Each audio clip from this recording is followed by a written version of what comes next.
Hey, this is Mending Mahogany. How is everyone? I hope you are doing well and enjoying your summer and just doing something nice for yourself, for your family, loving God, loving your family, loving the people around you, being kind. I just wanted to let you guys know about a milestone I had. I have officially been in North Carolina for 1 year as of July 5th. My husband was no joke.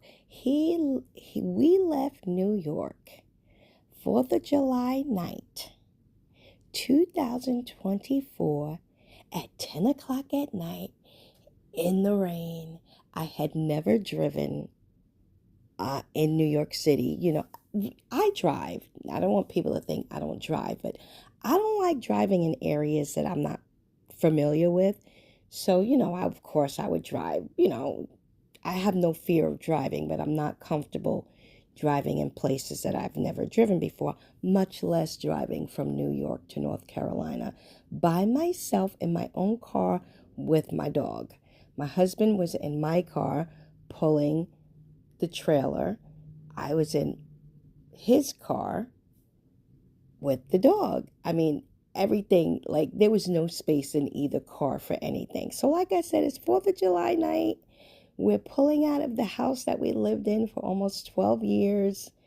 Everyone was outside, all our neighbors, because, where we lived, like, the people would just come outside and, light up their fireworks. And as we're leaving, our neighbors are waving bye to us. And I'm like, yo, we're really doing this. So we drove through the night. And when I say it was raining, like, I don't know if you've ever driven on the Cross Bronx Expressway, but you don't even want to do that when it's sunny and daylight. But I drove all the way to North Carolina. We did stop in Maryland to sleep for a few hours, and then we just got on the road. And I was like, why did we have to do that? And he was like, I know that you could do it. You could do it. I knew you could do it, and you had no choice to do it because there was no one else to drive. So, yeah, he definitely pushed me to my limits. But yeah, like I was saying, it's a milestone. We've been here a year. And for me, it's been like a year of growth, because, we did know people here. We knew my sister, her husband, and my mother lives like an hour away. But other than that, it was just like this was all new territory for us. I always wanted to live in an apartment, but, we always lived in a house when we lived in New York. So we ended up living in an apartment for 6 months until our home was done being built. And, I got to experience my apartment life. And now that I had lived in an apartment complex, I'm like, I kind of like being in a house. But like I said, it's been a year of personal growth because basically I was out here on my own, just like, all right, just me and my husband and my son and my dog, just out here on our own. But being that my sister has been here for, I think, 4 years, um, it wasn't such a bad transition because, they would show us around, take us to places to eat, just getting us familiar with the area.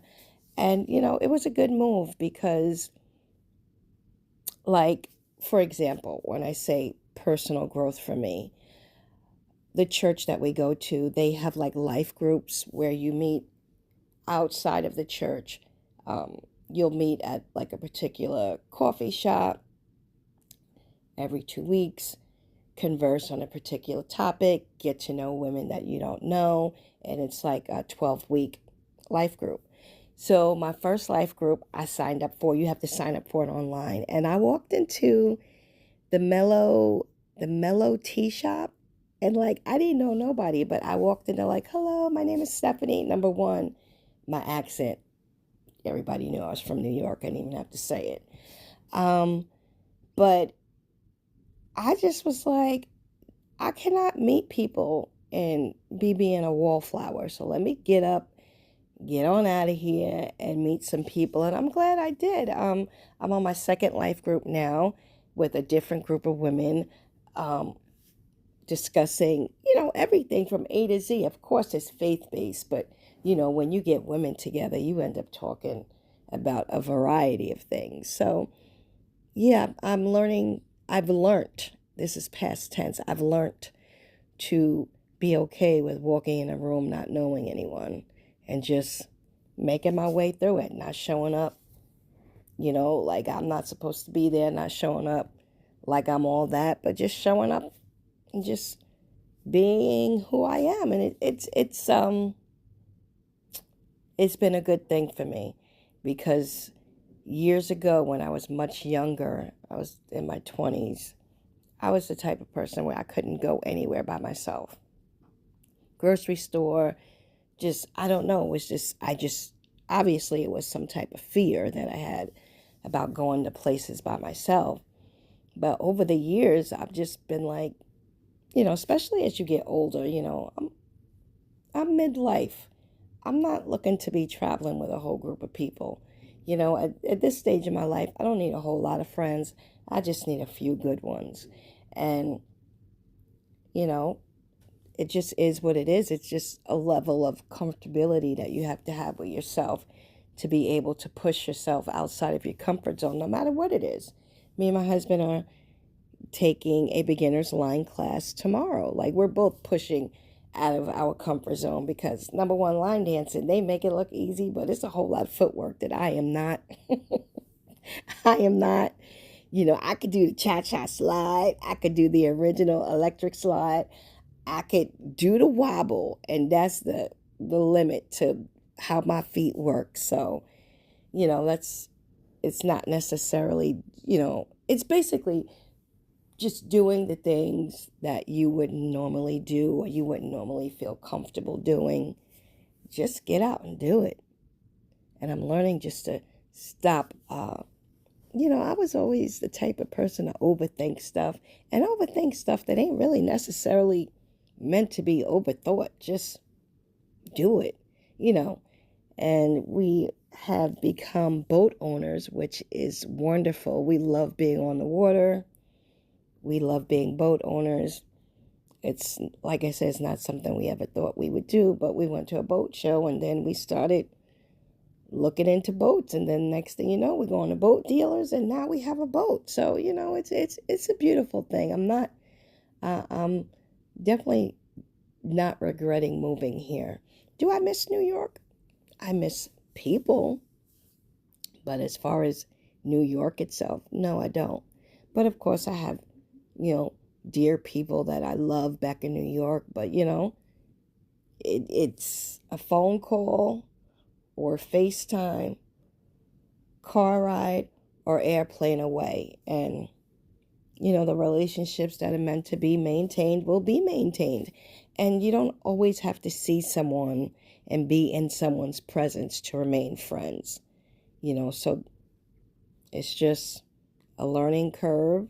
It's a new season, and I'm here for it. I'm so here for it. And considering that me and my husband are both retired, we do spend a lot of time together. Of course, neither one of us are working, so we're together all the time. And I would see couples like that and be like, oh God, I could never be around my husband 24/7. That would not work. But we don't seem to have a problem. It's just, we just, number one, we enjoy being with each other, but it's not like a burden for me to be with him. And our home is big enough where he's in his area, I'm in my area, but we do basically, when we leave the house, we usually go out together, and yeah, you never know.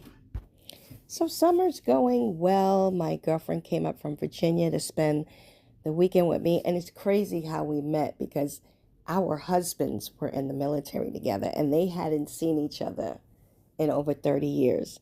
And back in October, we went to visit my sister who lives in the same area as he does.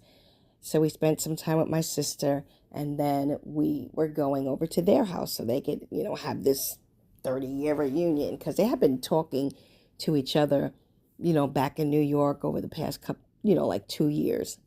So on the way over there, I'm like, listen, don't be leaving me alone with his wife because I don't know her. So don't go off into an area leaving me there with her because I don't know her.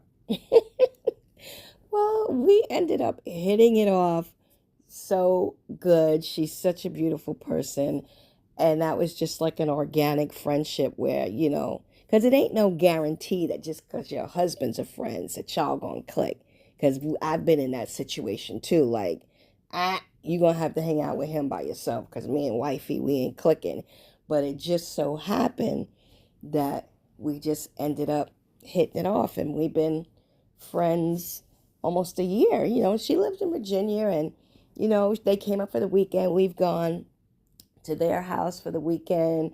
We've gone away together. So, it's just I'm just very happy how the friendship has organically came about. It wasn't forced. It was just we had things in common and we just hit it off. So my son is here from New York. He is in college, and he will be going back in August for his last semester, and then he will be graduating, and he's contemplating going into the military. My youngest son just got his license on July 1st.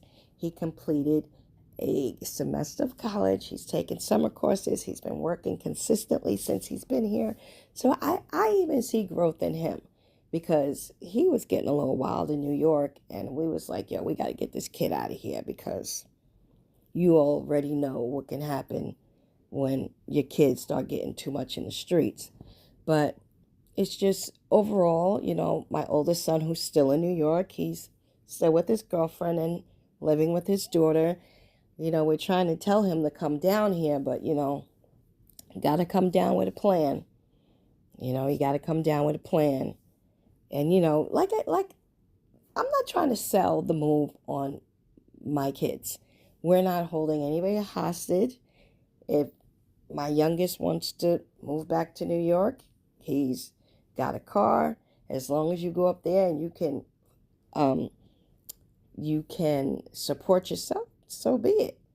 But we're not holding anybody hostage. But everybody seems to like it. My son is here visiting.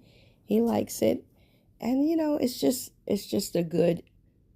I'm very pleased with how this 12 months has wrapped itself up, and I'm just looking forward to more personal growth.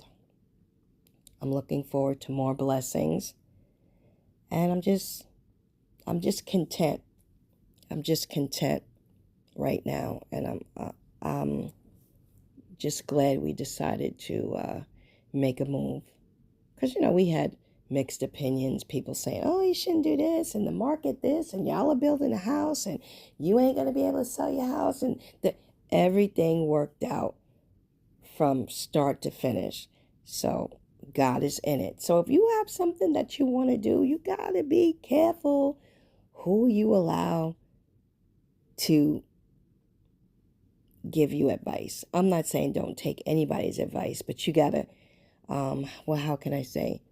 Take the meat and spit out the bones and know what's for you and what's not for you. So thanks for listening and sharing in on my video about my 1 year anniversary here in North Carolina. This is Mending Mahogany. Have a great night. Bye-bye.